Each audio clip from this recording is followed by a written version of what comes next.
Roundguard is available on PC, Xbox One, Nintendo Switch, PlayStation 4, and Apple Arcade. I conducted this review on an Xbox Series X. A big thanks to the Quantum Astrophysicists Guild for providing me with a review copy of the game. Roundguard is a roguelite puzzle game inspired by Peggle and pinball mechanics. You choose between 3 different heroes and fire them from a ballista to bop the baddies and win gold. The dungeon encounters are randomized, and each character has skills they can utilize and gear they can equip. To clear each level, you have to reduce all the enemies' HP to 0. You have an unlimited number of shots to do this, but your hero has their own HP bar. If they fall through the bottom of the map when it's at 0, you lose and have to start over. Progressing through the dungeon awards you with upgraded loot, abilities, trinkets, and relics. If you're lucky, you can even take a relic with you on your next run.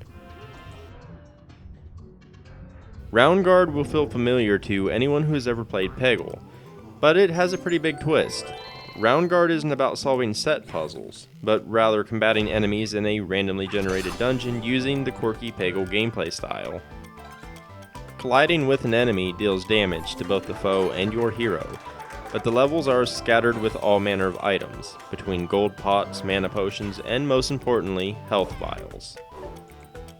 Each hero can equip different skills.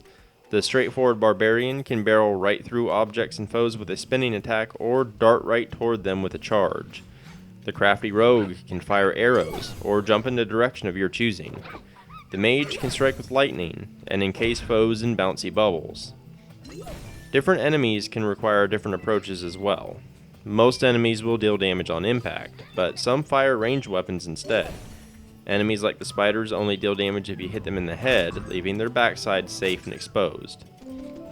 The standalone formula that inspired Roundguard was already satisfying and addictive. The added complexity and roguelite elements bring a great deal of fun and replay value to the table. It's simply more entertaining to use the pinball-like physics in a dungeon crawler type setting, as opposed to a pure puzzle. You have to pay attention and think carefully about each shot you take. Not only do you take damage when colliding with an enemy, but the bottom of the map is filled with spikes. A comfy cushion moves back and forth, but you can't always rely on it. You lose additional health whenever you hit the spikes. Learning and adapting the strengths of each character in any given encounter is a lot of fun, especially when you nail a cool combo. Even though you have to defeat the enemies to win, scoring high is still important. Gold is your score, and at different intervals, the game will spin a wheel of trinkets based on your score. The higher your score, the bigger your chances to win a powerful trinket, which grants a game-wide bonus of some kind. When you put it all together, you have to balance your need to win and your own HP and mana while scoring points, and it's an interesting balancing act to engage in. As you progress, you'll also pick up new weapons, armor, and skills you can equip, most of which have a straight statistical improvement to either your health or attack power, but they can grant other effects such as inflicting bleed on an enemy. These effects can alter the way you play a character, which is pretty cool. Roundguard is extremely random, however, and you have very little control over it.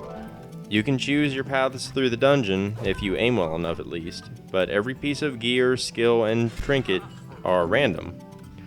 Powerful combinations are obtained purely through luck, so it's rarely satisfying when it occurs. Each hero type also has a rather small selection of skills as well. They can have bonus functions, but that's not enough to diversify the gameplay. The enemy variety is nice, but the dungeon bosses are always the same and can get repetitive pretty quickly.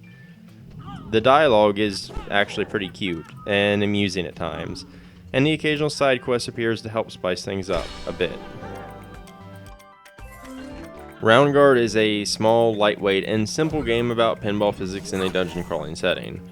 I feel that its asking price is a bit much on PC and consoles, but it's a perfect choice on Apple Arcade. Any fan of Peggle will find a bundle of joy in Roundguard's evolution on the concept. Its roguelike nature leans too heavily on randomness, but the added layers of combating enemies with 3 different character classes is undeniably entertaining. To recap, the pros. It has fun pinball physics. The dungeon crawler take is a fun evolution on the Peggle formula. Skills and enemies add a new layer of skill and depth to an otherwise simple puzzler concept. The cons. The loot and boons you obtain are extremely random. Killer runs tend to be reliant purely on luck. Dungeon bosses are repetitive, and there is a low variety of skills for each character. Overall, I give Roundguard a 6.8 out of 10. If you enjoyed this video, liking and subscribing is incredibly helpful, but I've also left a link to my website and my creator store down in the description below. My website is where you can find the bulk of my written content, and my creator store is where you can purchase games that will net you the Steam key, but will also directly support me, this channel, my content, and the website. Thanks for watching, and until next time.